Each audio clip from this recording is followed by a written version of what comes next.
Good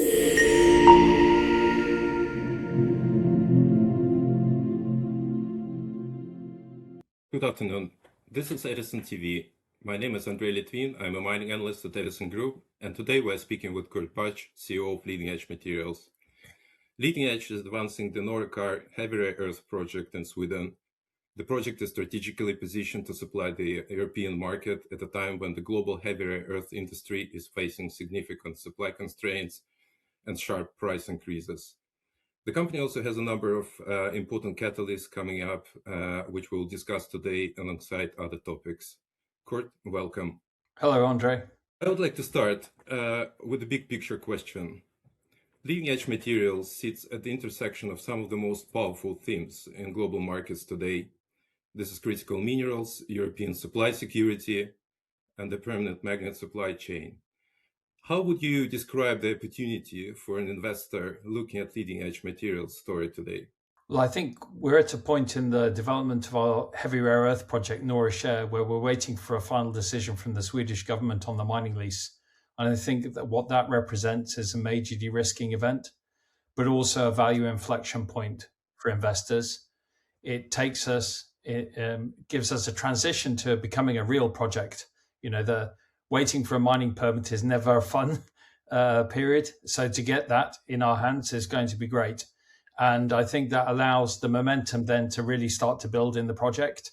It enables us to have more substantive conversations with other actors in the supply chain, especially when it comes to downstream and potential to discuss offtake agreements. So a lot of things start to fall into place once you've got the mining lease in your hand. Well, this is great. Just moving on to the evaluation of the project and the company. So our research earlier this year, initiation note, valued the Norra Kärr project at $1.8 billion on an unrisked basis. And this was based on the fairly conservative rare earth oxide price assumptions. And your current market cap currently sits at around 77 million Canadian dollars.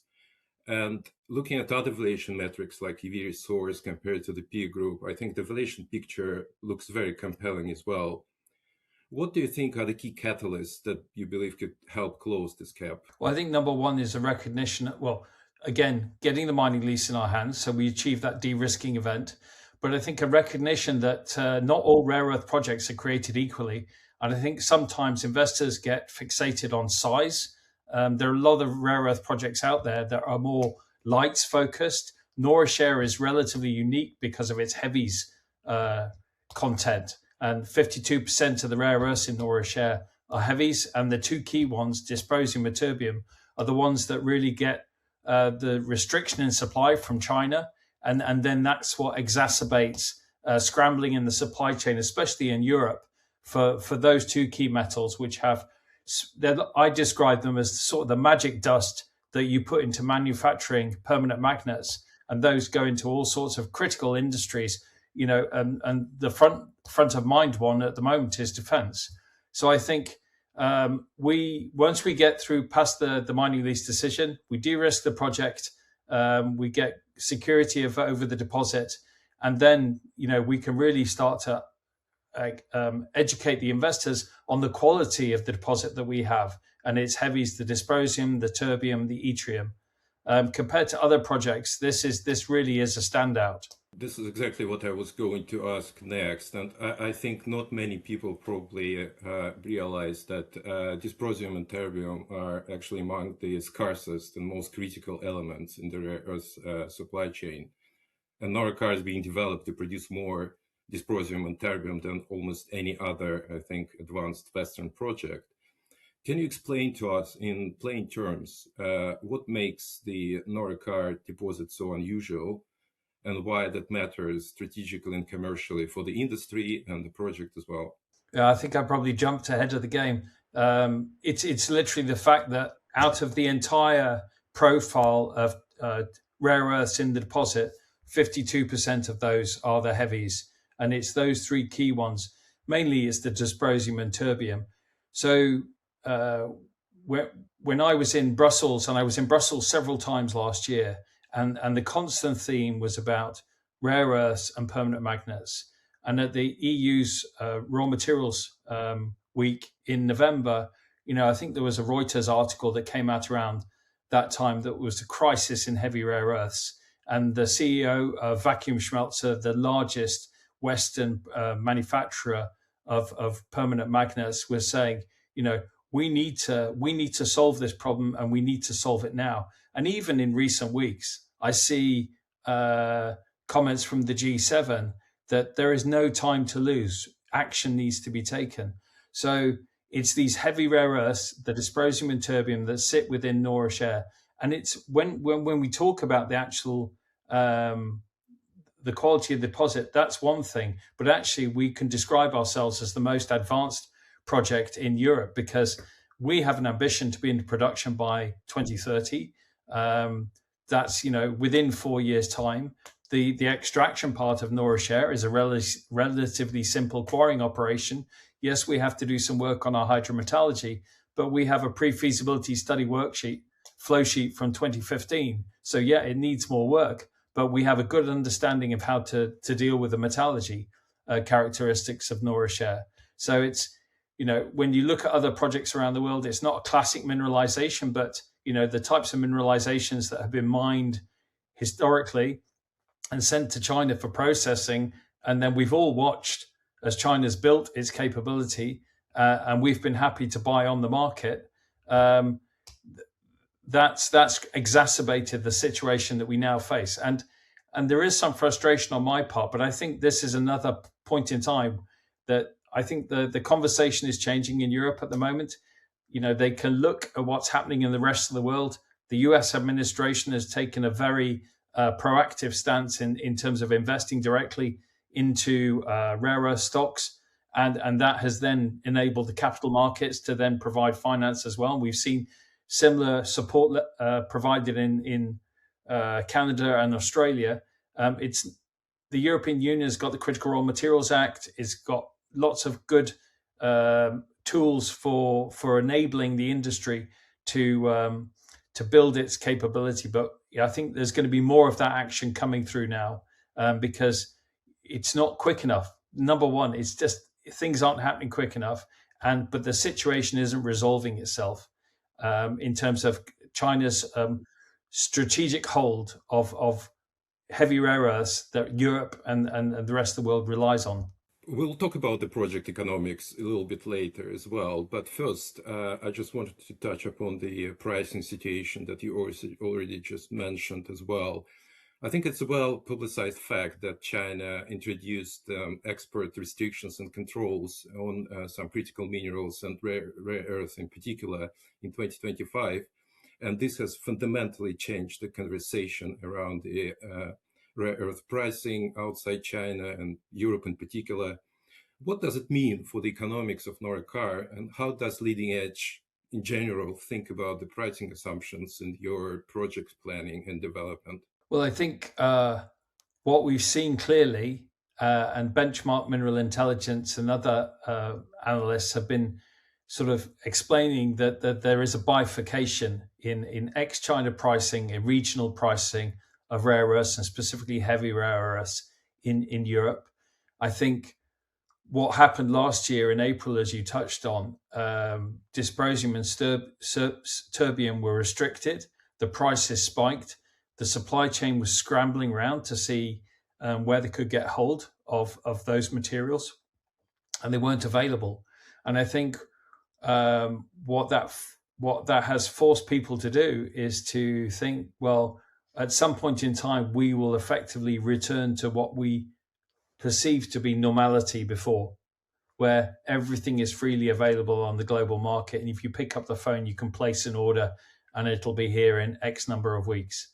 I think I've witnessed the French government describe what they're doing in terms of critical raw materials, how they have visibility across France in different supply chains. They want to know what industries' procurement strategies are. They're putting government policies in place to stimulate downstream capacity. They're doing bilateral deals the companies involved in the supply chain are then also signing deals with the upstream players to make sure that France as a country has got its needs sorted. And I think other countries are starting to see that as well. Specifically around going back to the mining lease, yesterday in Sweden, on Friday, the government granted the exploitation concession or refused the appeal against a mining lease that was granted to Boliden, and that was for a copper project called Nautanen. And the kind of language they were using around the reasons and the justification for granting or refusing the appeal were around strategically important. Sweden and Europe needs more supply of copper. It's an increasing demand for copper. And they don't want to be over-reliant on any other jurisdiction. And the same logic can be applied completely to our case. Nautanen was described as one of the largest deposits of copper in Sweden.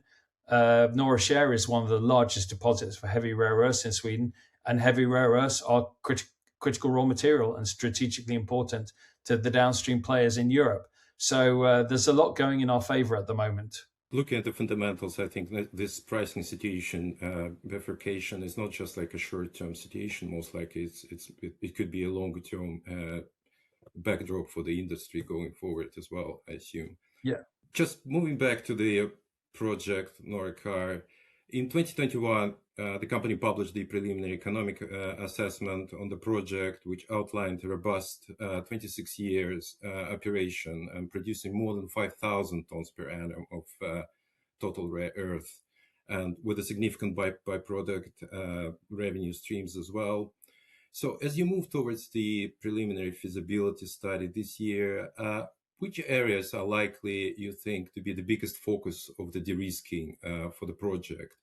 Are we talking about looking at resource confidence, metallurgy, byproduct economics, capex opex, or just overall development configuration?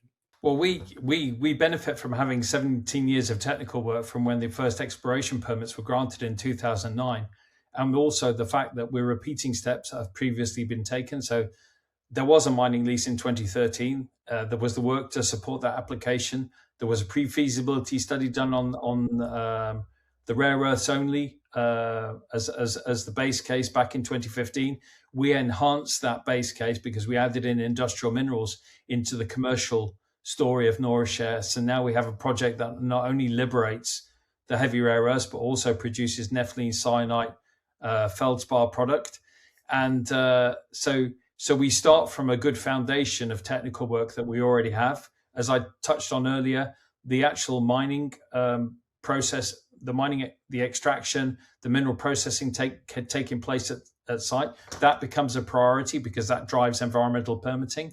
We have a relatively constrained footprint, so I'm optimistic that, given again the strategic need for heavy rare earths, that will not be an issue for us to get the environmental permits for Norra Kärr. The significant redesign of the project and effectively a decoupling from the extraction of mineral process from the hydrometallurgy, which will now take place on an industrial site to be determined, that has clearly simplified the permitting of the Norra Kärr site, so the recovery of the heavy rare earths, but then also we will put the industrial premises on a site that's used to permitting and controlling those types of processes. So again, I'm optimistic that we will be able to meet sort of a production goal of within 4 years by 2030. And also, as well as all of that, I think, again, mining lease first, but then that changes the ability for us to have the conversations with potential offtake partners who want to lock in this supply of heavy rare earths, which is what every other supply chain permanent magnet project is trying to do. We see that in Europe. What's been a slight obstacle to us is that we've been waiting for the mining lease. Once we've got that in our hands, then that becomes a real, and clearly that's something that underpins the commercial viability and our ability to raise capital. So I think we've got a lot going, but the focus is primarily engineering around the Norra Kärr site, permitting the Norra Kärr site, the environmental permit, which will fall into place, I hope, and then we accelerate with our hydrometallurgy and the refinement of the pre-feasibility study worksheet that we developed in 2015. Obviously, Norra Kärr is your headline project, cornerstone project, and the main focus of your development. But Leading Edge Materials also holds the fully permitted Woxna graphite mine and own in Sweden. And you recently increased the stake in the Bihor Sud nickel cobalt project in Romania to 90%. How should investors think about those assets? And do you think there is a scenario potentially where these projects could become a significant value drivers in their own right? I think they have the potential to add value to the overall valuation of Leading Edge, but I think fundamentally Norra Kärr drives the value case. I think they offer option value for shareholders. Clearly, as you touched on, Woxna is built and it's permitted. It can produce 10,000 tons flake graphite concentrate a year. We need, as I've stated publicly, we have been working on a restart case that continues to see whether there's a commercial opportunity in the same way that rare earths and heavy rare earths specifically are talked about being really critical.